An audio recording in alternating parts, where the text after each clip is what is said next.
Welcome back to my YouTube channel. ಮೊಟ್ಟೆ gravy ಮಾಡೋದು ಹೇಗೆ ಅಂತ ನೋಡೋಣ ಬನ್ನಿ. ಮೊದಲಿಗೆ ಇದನ್ನು ಫಸ್ಟು ಒಂದು ಆಯಿಲ್ ಹಾಕ್ಕೋಬೇಕು. ಆಮೇಲೆ 3 ಈರುಳ್ಳಿ ಚಿಕ್ಕದು ಈ ಥರ ಕಟ್ ಮಾಡ್ಕೊಂಡು ಹಾಕ್ಕೋಬೇಕು.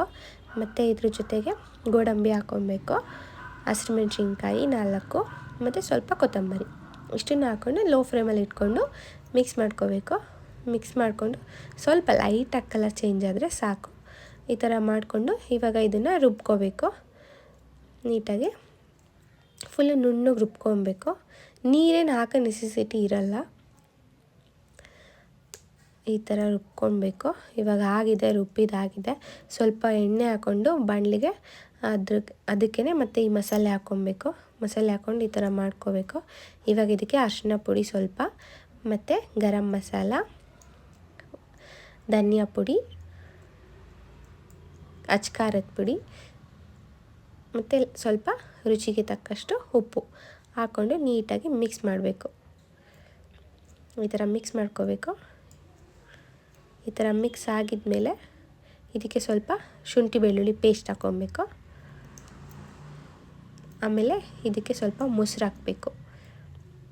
ಅದನ್ನು ನಾನು ಇನ್ನೊಂದು ಸ್ವಲ್ಪ ಅದಕ್ಕೆ ಸ್ವಲ್ಪ ನೀರು ಹಾಕ್ಕೊಂಡು ಸ್ವಲ್ಪ ಅದನ್ನು ವೇಸ್ಟ್ ಮಾಡೋದು ಬೇಡ ಅಂದ್ಬಿಟ್ಟು ಅದನ್ನು ಹಾಕ್ಕೊಂಡಿದ್ದೀನಿ.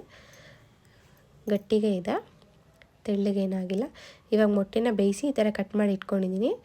ಇವಾಗ ಇದಕ್ಕೆ ಹಾಕ್ತಾಯಿದ್ದೀನಿ. ತುಂಬ ಈಸಿಯಾಗಿ ಮಾಡ್ಬೋದು, ಬೇಗ ಮಾಡ್ಬೋದು, ಮಾತ್ರ ರುಚಿ ಮಾತ್ರ ಸೂಪರಾಗಿರುತ್ತೆ. ಒಂದು ಸರಿ ಟ್ರೈ ಮಾಡಿ. ಹೇಗಿತ್ತು ಅಂತ ಕಮೆಂಟ್ ಮಾಡೋದು ಮರಿಬೇಡಿ. ನೋಡಿ, ಲೈಕ್ ಮಾಡಿ, ಶೇರ್ ಮಾಡಿ, ಸಬ್ಸ್ಕ್ರೈಬ್ ಆಗಿ.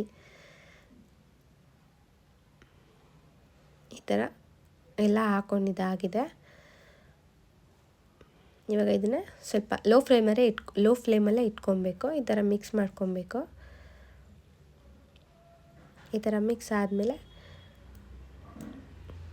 ಸ್ವಲ್ಪ ಬೇಯಕ್ಕೆ ಬಿಡಬೇಕು. ಇವಾಗ ಇದು ಬೇಯ್ತಾ ಇದೆ. ಲಾಸ್ಟಲ್ಲಿ ಸ್ವಲ್ಪ ಕೊತ್ತಂಬರಿ ಹಾಕ್ಕೊಂಡ್ರೆ ಚೆನ್ನಾಗಿರುತ್ತೆ. ಪೂರಿ ಜೊತೆಗಾಗಲಿ ಚಪಾತಿ ಜೊತೆಗಾಗಲಿ ತಿಂದರೆ ಚೆನ್ನಾಗಿರುತ್ತೆ. ಬೇಗ ಮಾಡ್ಬೋದು. ಹೇಗಿತ್ತು ಅಂತ ಕಮೆಂಟ್ ಮಾಡಿ. Thank you.